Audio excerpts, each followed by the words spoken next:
So Black Myth Wukong has had a lot of hype going for it over the last year or so now. It seems to be probably one of the most highly anticipated games of the year, and we are only a few weeks away now. But there is a little bit of a misconception out there right now about what exactly this game is, as it did sort of get touted as the next Elden Ring by a lot of journalists and creators around the time that it initially started gathering a lot of hype. Well, unfortunately, those speculations are mostly incorrect, as the game is not exactly going to be what a lot of us expected early on. And so today I wanted to explain a little bit more about what you should actually be expecting when it comes to Black Myth Wukong later this month. Now, one of the big reasons that this game has been touted as a similar game to Elden Ring, or realistically just any Souls-like, is that the game is confirmed to have no difficulty settings, which as soon as that happens in any game, there are always going to be comparisons to any sort of Souls-like. On top of the fact that obviously the combat does look very tough, the bosses do remind me a lot of Souls-like bosses, and so I can actually really understand why people think that. And to be honest, I did too when they first started showing a lot of stuff for this game, especially around the middle of last year when the hype really ramped up for it. I was in that same line of thought where I did think this was going to be almost like a spiritual successor to Elden Ring in a way, because it does look very similar to a game like that in a lot of different cases. Now, although there are definitely similarities there, like I said, with the bosses and just having no difficulty settings, there are definitely some major differences between Black Myth Wukong and realistically any of the Souls-like games. The most important of those being that when you die, you actually don't lose all of your progress towards the next skill point. You will only lose a fraction of your progress. So that's obviously a key thing in any Souls-like. Dying is obviously very painful, because not only do you have to go all the way back to the last site of grace, or the last campsite, but you then have to make your way all the way back to where you were through all of those enemies and essentially collect the souls or runes in Elden Ring, for example. And that is not really going to be the case when it comes to Black Myth Wukong. Something else that is also very different is that there is actually no blocking in this game. We are not able to block attacks or parry or anything like that, other than a skill that we can unlock a little bit later that allows us to actually block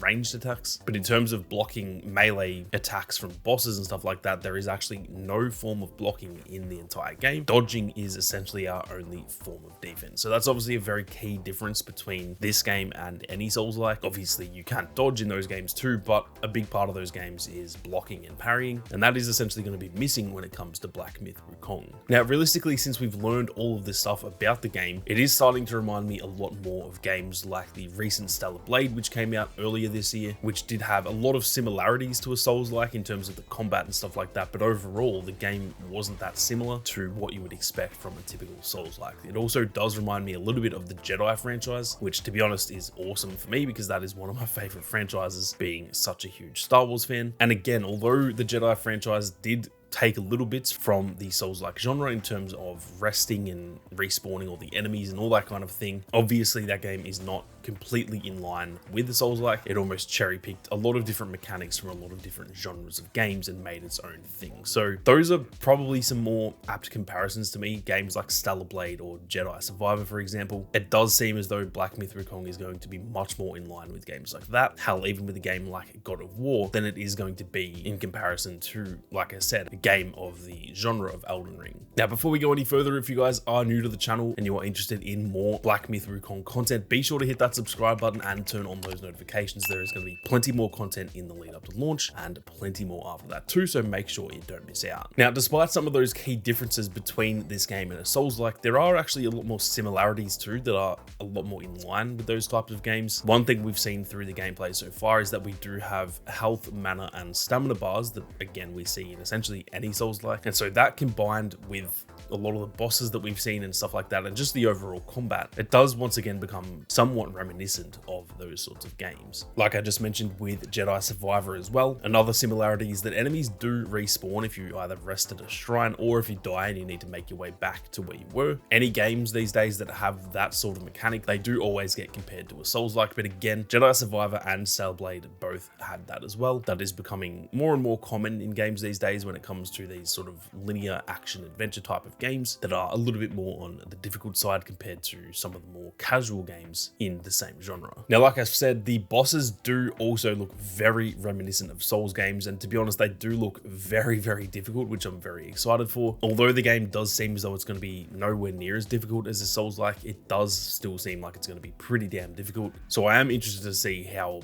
difficult it actually is compared to how hard it looks in a lot of the gameplay and stuff that we've seen so far. One similarity to a game like Elden Ring when it comes to the bosses is that in Elden Ring, for example, beating bosses gives you their remembrance, which would allow you to essentially get their armor or weapons or even some abilities. And a mechanic somewhat similar to that is going to be in Black Myth: Wukong as well, where beating bosses gives you their form. And in this game, getting the form of any of these bosses allows you to essentially shapeshift into that boss, or at least it's almost like a hybrid between that boss and Wukong. And this comes in the form of essentially almost like an ultimate ability, which is on a long cooldown, so that we obviously can't just spam this. And so, like I said, somewhat similar to Elden Ring, beating bosses allows you to kind of collect some awesome new ways to play the game, and that is something I'm very excited to see. Now, we've learned that when you have shapeshifted, Wukong himself doesn't actually take damage, rather the shapeshifted form of him does. And so when you're taking damage, you will essentially be running out of health of that shapeshifted form, and when you lose all of that health, you just lose the ability to shapeshift until that ability recharges, which, like I said, is going to be on a pretty long cooldown so that we can't use it all the time. And once that happens, we will then go back to taking damage as Wukong himself. So the shapeshift ability is, in layman's terms, essentially like a big ultimate where we can shapeshift into a similar form to some of the bosses that we've beaten, and I think that's going to be pretty damn awesome, allowing us kind of some different ways to play the game rather than just playing as Wukong himself. Now, for me, I think the last thing that really does differentiate this game from what I initially expected and what a lot of us expected too is that this game is going to be pretty linear. It's not going to be an open world game, which in a sense is obviously a little bit disappointing. It would have been cool to have this as a proper open world game, but at the end of the day, being linear does not make it any worse of a game or anything like that. From what we've heard from a lot of the journalists and stuff who have had early access to the game, it seems that it is a lot more linear in line with games like God of War,